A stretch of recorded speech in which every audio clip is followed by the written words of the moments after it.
Hello everybody and welcome to my August journal with me. So for August, I wanted to do a more minimal theme. I kind of wanted to stay within a couple of colors and just do like very minimal fine liner doodles. So if you've seen any of my other journaling videos, you know that minimal is not really my thing. I do a lot of colors, a lot of washi tapes, but I wanted to do that for this month. So I used a lot of people's pictures on Pinterest or on Instagram. So I will make sure I have everything linked below for any of the pictures that I saw that inspired my spreads this month.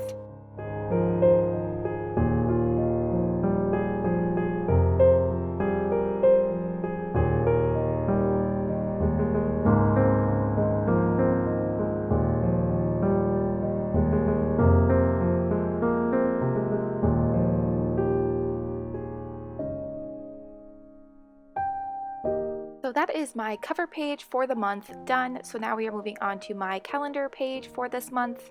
So I'm just going to draw the calendar for the month like always, and then I will have my growth trackers on the bottom as well as my key for YouTube uploads and keeping track of where all my videos are at in the editing process.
I also decided to add this little notes section on this calendar page. Basically just any events that happen, anything important happening that month, I can kind of have one little section that will just kind of list everything going on that month. I don't know, I thought it might be useful. I know a lot of people do that, and I honestly may have just done it because it's my birth month this month, so I wanted to be able to write that my birthday was this month in that little section, but we'll see how much I use it in this coming month.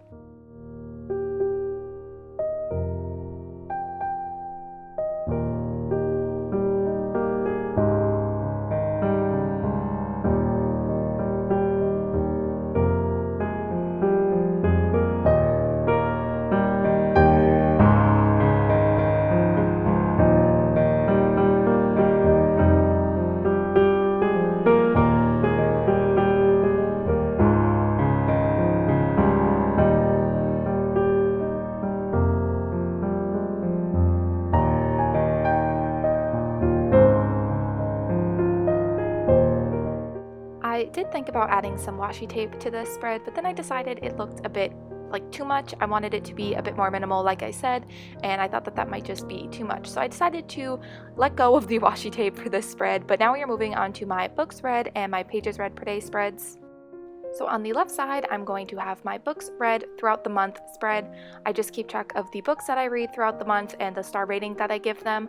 I don't have a section for my TBR this month because I wasn't quite sure what was going to be on my TBR this month, so I didn't do that, so I kept this page relatively minimal.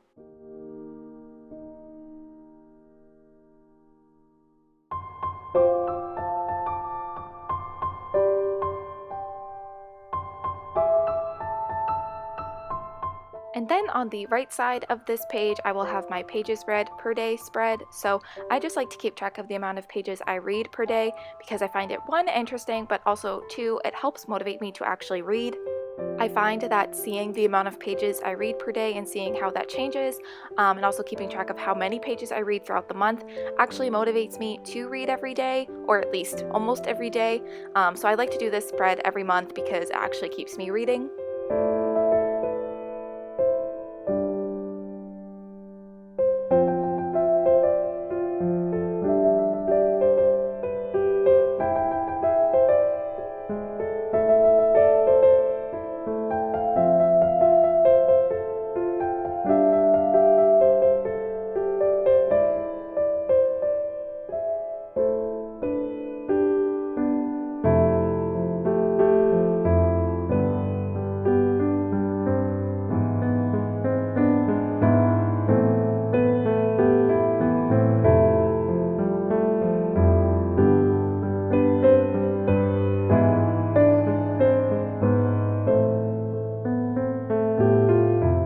So now we are moving on to my habit tracker spread. So this month I decided to kind of tone it down on the amount of things I was tracking. So I used to track like 12 different things, but this month I decided to only track 6.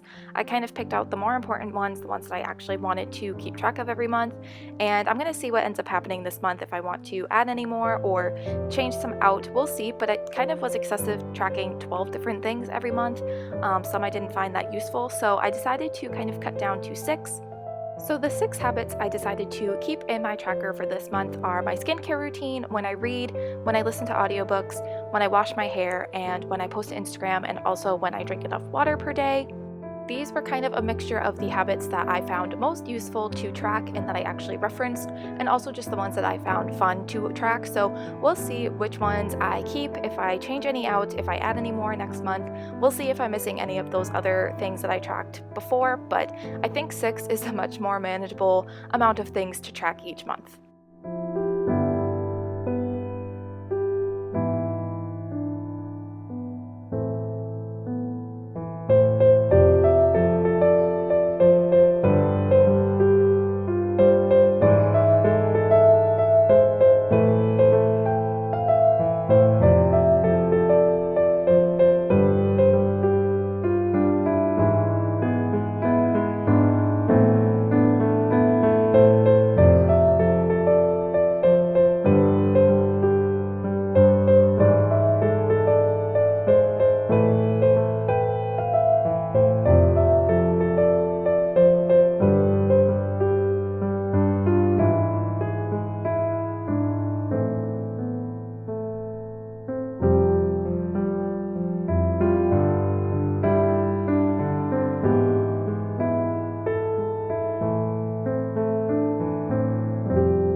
So now on the right side of this spread, I'm going to be doing my monthly favorites page. So what I do for my monthly favorites page is I have 4 different boxes. The first box is for any music that I loved that month. The next box is for any entertainment things that I liked throughout the month, so like movies or TV shows or books or anything like that. The third box is for lifestyle, so like makeup, skincare, anything that kind of doesn't fit into the other 2 boxes. And then the fourth box is for memories, so anything that I want to be able to look back on throughout the month, I put in that section.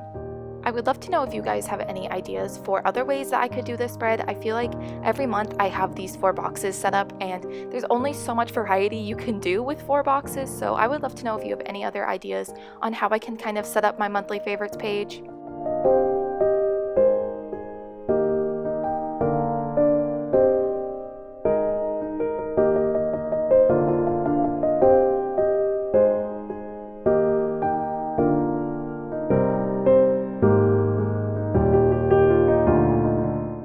on just adding some more flower doodles, and now we are moving on to my final spread for this month, which is kind of my like weekly to-do area.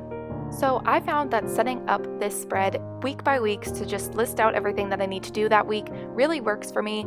I find that I don't need spreads for each single week and, waste kind of the pages in my journal for that. I don't need that much space for every day of the week, so I just kind of separate sections for each week, and then I also have a note section for anything that I need to remember or things I need to do throughout the entire month, but it's not specific to any week.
So that is going to be it for my August journal with me. Let me know what you think of these spreads. Was I successful in trying to create a minimal theme? I still feel like it's not that minimal, but I feel like for me, with how I typically go about my spreads, it's relatively minimal. If you guys set up a journal, a bullet journal, a reading journal, any sort of journal, let me know down below what sort of theme you did this month. I find it really interesting to see what everybody does each month, but that is it for this video. So thank you guys so much for watching, and I will see you in the next one.